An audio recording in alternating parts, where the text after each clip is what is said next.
நடுவர் அவர்களே, எனக்கு முன்னால் பேராசிரியை ரேவதி மேடம் வந்தாங்க. நல்லா பேசினாங்க. அவங்க தான் பேசினாங்க. அவங்களுக்காக வேற யாரும் பேசல. மண்டபத்தில் யாரும் எழுதி கொடுத்ததை இவங்க வாசிக்கல. அவங்களாவே நிறைய சினிமா பார்த்திருக்காங்க. ரஜினிகாந்த் சினிமா பார்த்திருக்காங்க, அப்புறம் நடிகர் திலகம் சினிமா பார்த்திருக்காங்க, நிறைய கதைகள் எல்லாம் படிச்சிருக்காங்க. அவங்க பேச வேண்டியதை அவங்க தானே பேசினாங்க. ஒரு பேச்சு ஜெயிக்கணும்னாலே நாம சொந்த கால்ல நின்று பேசினாதான் ஜெயிக்க முடியும்னா அது வாழ்க்கைக்கும் பொருந்தும். மழை பெய்யுது இல்ல, சில நேரங்களில் எழுதி கொடுத்ததையும் இப்ப பேசுறாங்க. அது நிலைக்காதுயா, அது நிலைக்காது. சொந்தமா பேச்சுங்கிறது உள் உணர்வுல இருந்து வரணும். யாரோ ஒருத்தர் எழுதி கொடுத்தத பேசினா அது நிலைக்காது. நீங்க தான் சொன்னீங்க 41 பேர் காணாம போயிட்டாங்கன்னு. இதுல இருந்து இது இந்த தலைப்புக்கானது இதுதான். எந்த கூட்டத்துக்கு போனாலும் நம்ம உசுர நாமளே காப்பாத்திக்கணுங்கிற தன்னம்பிக்கையும் உறுதியும் இருந்தா போங்க. விட மாட்டேன் நானே. யாரையோ நம்பி போனா வளர்த்துக்கிட்டாங்களே, யாரையோ நம்பி போனா சிக்கல் தான் வரும். அதுதான் இது. நம்ம உசுறு நாம தாங்க காப்பாத்திக்கணும்.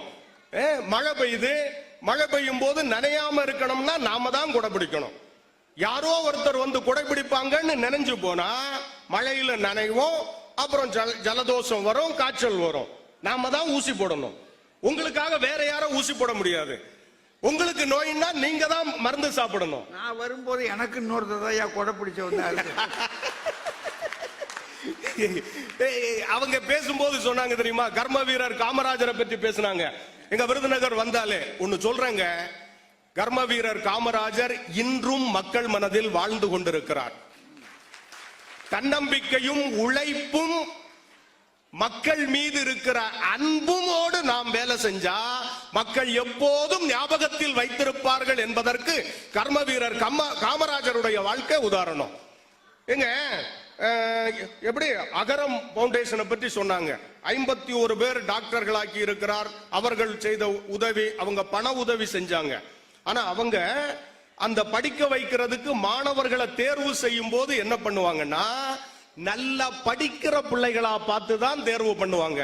நல்ல மார்க் எடுத்திருக்கணும். பொருளாதார வசதி இல்லைன்னா அவங்க உதவி செய்வாங்க. ஒண்ணு தெரியுமா, பிள்ளைகளுமே நல்லா படிக்கிற பிள்ளைகள் தான், அதுல மாற்றமே இல்லைங்க. எங்க என்னென்னமோ பேசி இருக்கிறாங்க. மேடம் அடேங்கப்பா, வாழ்க்கையில அப்படி இருக்கணும், இப்படி இருக்கணும். எங்கள் மாணவர்கள் அப்படி இருந்தாங்க. அங்க கல்லூரியில ஒரு மாதிரி பேசுவாங்க, இங்க ஒரு மாதிரி பேசுவாங்க. ஒண்ணு தெரியுமா உங்களுக்கு, வாழ்க்கையில நாம முடிந்தவரை முயற்சி செய்யறது வாழ்க்கை இல்லைங்க. நாம நினைச்சது முடிகிறது வரைக்கும் முயற்சி செய்யறது தான் வாழ்க்கை. அதனால்தான் வள்ளுவர் சொன்னார், எண்ணிய எண்ணியாங்கு எய்துவர் எண்ணியார் திண்ணியர் ஆகப்பெறின். மனதில் உறுதி இருந்தா எல்லாத்தையுமே நாம சாதிக்கலாம். ஒரு அறிஞர் ரொம்ப அழகா சொன்னா, உலக வரலாறுங்கிறது வேற ஒண்ணுமே இல்லைங்க, தன்னம்பிக்கை உள்ள சில மனிதர்களினுடைய வாழ்க்கை தான் உலக வரலாறுன்னா. சுவாமி விவேகானந்தருடைய வாழ்க்கையில ஒரு சம்பவம். அவர் குறுகலான ஒரு பாதையில நடந்து போயிட்டு இருக்கிறார். குரங்குகள் துரத்துது. குரங்குகள் துரத்துனோம்னா அவர் வேகமா ஓடுறார். ஓடும் போது ஒரு குரல் கேக்குது, ஓடாத நில்லு, குரங்குகளை எதிர்த்து நில்லுன்னு சொல்றது. அவர் எதிர்த்து நிக்கிறார். குரங்குகள் பயந்து ஓடுது. இந்த கதையை சொல்லிட்டு அவர் சொல்றார், இது மாதிரி தான் நாம வாழ்க்கையிலையும் குரங்குகள் மாதிரி சில துன்பங்கள் துரத்தும். அந்த துன்பங்களை பார்த்து நாம பயந்து ஓடுனா துன்பம் நம்மளை துரத்திக்கிட்டே இருக்கும். எதிர்த்து நின்று நாம் ஃபேஸ் பண்ணி ஜெயித்தால் துன்பம் நம்மை விட்டு விலகி போகும்னு அவர் வாழ்க்கையில சொல்லி இருக்காருன்னா இதுதான். எவ்வளவு பிரச்சனைகள் வரும், எவ்வளவு இருந்தாலும் அவற்றிலிருந்து நாம தாண்டி முன்னுக்கு வரணுங்க. இப்ப நம்ம எல்லாம் பேசுறோம். உலகத்தின் மிகச்சிறந்த சொற்பொழிவாளர் என்று போற்றப்படக்கூடியவர் கிரேக்கத்தினுடைய டெமாஸ்தனிஸ். உலகத்தின் மிகச்சிறந்த சொற்பொழிவாளர். அவர் ஆரம்பத்தில் திக்குவாயோடு இருந்தா, பேச முடியாது, பேச்சு வராது, திக்குவாய் இருந்தது. எல்லாருமே கிண்டல் பண்ணாங்க. எல்லாருமே இவனுக்கு பேச்சு வரலங்கிறதுனால அவனை ஏமாத்திக்கிட்டு இருந்தாங்க. அவர் என்ன பண்ணார் தெரியுமா, வீட்டுக்குள்ள போனார். வீட்டுக்குள்ள போய் கதவெல்லாம் தாழ்பால் போட்டுக்கிட்டு தலைய பாதி மொட்டை அடிச்சார். மொட்டை அடிச்சுட்டு ரூமுக்குள்ளாலே உட்கார்ந்து இருந்துட்டார். வாயில கூழாங்கற்களை போட்டுட்டு பேசி பேசி பயிற்சி எடுத்தார். பேசி பேசி பேசி பேசி பயிற்சி எடுத்து ஒரு குறிப்பிட்ட நாள்களுக்கு பிறகு அவர் பயிற்சியின் மூலமாக திக்குவாய் குறைபாடு குறைந்து உலகத்தின் மிகச்சிறந்த சொற்பொழிவாளராக மாறினார்னா ஒரு திக்குவாயையே பயிற்சியினால சரி பண்ண முடியும்ங்கிறதா வாழ்க்கையினுடைய யதார்த்தம்ங்க. எல்லாருமே நம்ம சில நேரங்களில் கிண்டல் பண்ணுவாங்க, கேலி பண்ணுவாங்க. எதையுமே நாம கண்டுக்காங்க போனா நம்ம வாழ்க்கையில ஜெயிக்கலாம். புத்தருடைய வாழ்க்கையில ஒரு சம்பவம், புத்தர் உட்கார்ந்து இருக்கிறார், ஒருத்தன் வந்து புத்தரை கடுமையா திட்டுறான். அவர் சிரிச்சுக்கிட்டே அப்படி உட்கார்ந்து இருக்கிறார். இன்னொருத்தர் வந்து நீங்க தான் உலகத்தின் மிகச்சிறந்த சிந்தனையாளர், புத்தர் வாழ்கன்னு புகழ்றான். அப்பவும் அவர் சிரிச்சுக்கிட்டே இருக்கிறார். பக்கத்துல இருந்த சீடர் கேட்டார், ஒருத்தன் வந்து உங்களை திட்டும் போதும் சிரிச்சுக்கிட்டு தான் இருந்தீங்க, ஒருத்தன் வந்து உங்களை புகழ்ந்து பேசுறான், அப்பவும் சிரிச்சுக்கிட்டு தான் இருந்தீங்க, இதுல இருந்து நீ என்ன சொல்ல வர்றீங்கன்னு சொல்லும் போது புத்தர் சிரிச்சுக்கிட்டே சொன்னார், அவரவர் கொண்டு வந்ததை அவரவர்களே எடுத்துட்டு போகட்டும், இதுதான் நான் உலகத்துக்கு சொல்லக்கூடிய நியதினார். ஒருத்தர் புகழ்ந்தாலும் சரி திட்டுனாலும் சரி நான் மனதுக்குள் ஏற்றுக்கொள்ளாமல் இருந்தால் அது நம்மை ஒன்றும் செய்யாது என்பதுதான் புத்தருடைய வாழ்க்கை நமக்கு சொல்லக்கூடிய உதாரணம். அதனால்தான் சொன்னா 1000 இருந்தன போதி மரங்கள், ஒரே ஒருத்தன் தான் புத்தனாக மாறினான். அப்ப நாம மரத்தினால நம்ம வெற்றி இல்லைங்க. உட்கார்ந்தவன் சித்தார்த்தன், அவன் புத்தனாக எழுந்தான்.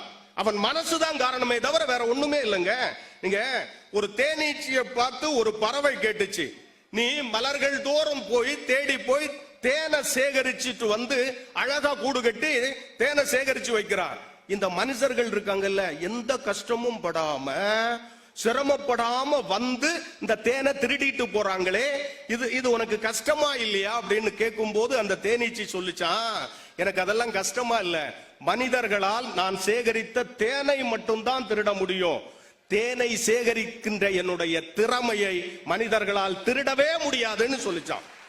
இப்ப பாருங்க, எவ்வளவு சிரமம் இருந்தாலும் நாம் நம்மை தாண்டி ஜெயிக்கணுங்க.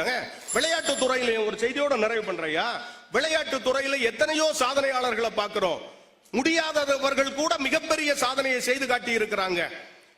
கடந்த 2024 பாரிஸ் ஒலிம்பிக்ல வில்வித்தை போட்டியில் பாராலிம்பிக்ல மெடல் வாங்கினாங்க, பதக்கம் வாங்கினாங்க. சீத்தல் தேவின்னு பேரு, ஜம்மு காஷ்மீர் மாநிலம். இப்ப வில்வித்தை போட்டிக்கு ரொம்ப முக்கியமா தேவைப்படுறது கைதானுங்க. ஆனா அந்த சீத்தல் தேவிக்கு 2 கையும் கிடையாது. ஒரு போட்டிக்கு எது தேவையோ அது இல்ல. என்ன பண்ணாங்க தெரியுமா? 2 கால்களால் பயிற்சி எடுத்தாங்க.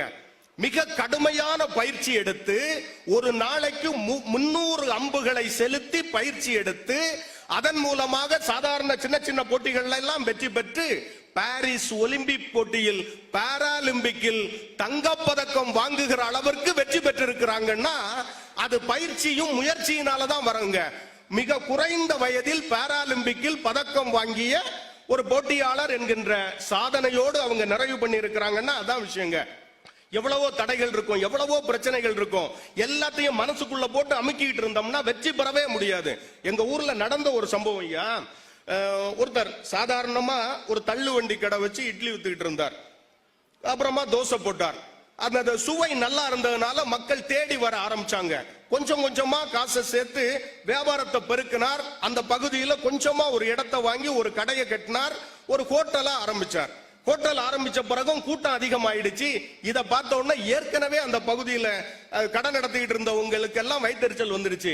இவன் வந்து நம்ம பொழைப்ப கெடுத்துருவானே நினைச்சிட்டு ஒரு நாள் இரவு அந்த கடையை தீ வச்சுட்டாங்க. அதிகாலையில வந்து பார்க்கிறார், மொத்த கடையும் எரிஞ்சு சாம்பலா இருக்கு. வந்து பார்த்தவர் அப்படியே எல்லாத்தையும் பார்த்துட்டு அப்படியே இடிஞ்சு போய் உட்கார்ந்தவர் ஒரு நிமிஷம் உட்கார்ந்தார். ஒரு நிமிஷம் உட்கார்ந்துட்டு சட்டுன்னு எந்திரிச்சார். எந்திரிச்சு அந்த கறிக்கட்டையா எல்லாமே கிடந்தது. அதுக்குள்ளால போனார். ஒரு கரகரன்னு ஒரு மரக்கட்டை இருந்தது, அதை எடுத்தார். ஒரு சாக் பீஸ் எடுத்தார், எழுத ஆரம்பிச்சார். பக்கத்துல பாத்துக்கிட்டு இருந்தவங்க அவனுக்கு என்னமோ ஆயிடுச்சுன்னு நினைச்சாங்க. என்ன எழுதினார் தெரியுமா? கடை நாளை முதல் வழக்கம் போல் செயல்படும் அப்படின்னு எழுதினார். நீ என்னுடைய கடையை எரிக்கலாம், என் கனவையும் உழைப்பையும் உன்னால் எரிக்க முடியாதுன்னு சொன்னா எத்தனை தடைகள் வந்தாலும் அத்தனை தடைகளிலிருந்து என்னால் ஜெயிக்க முடியும் என்பதை தன்னம்பிக்கையால் ஜெயித்து காட்டலாம். நம் வாழ்க்கை என்பது நம் கையில் தானே தவிர இன்னொருத்தர் கையில் இல்லை. வாய்ப்புக்கு நன்றி, வணக்கம்.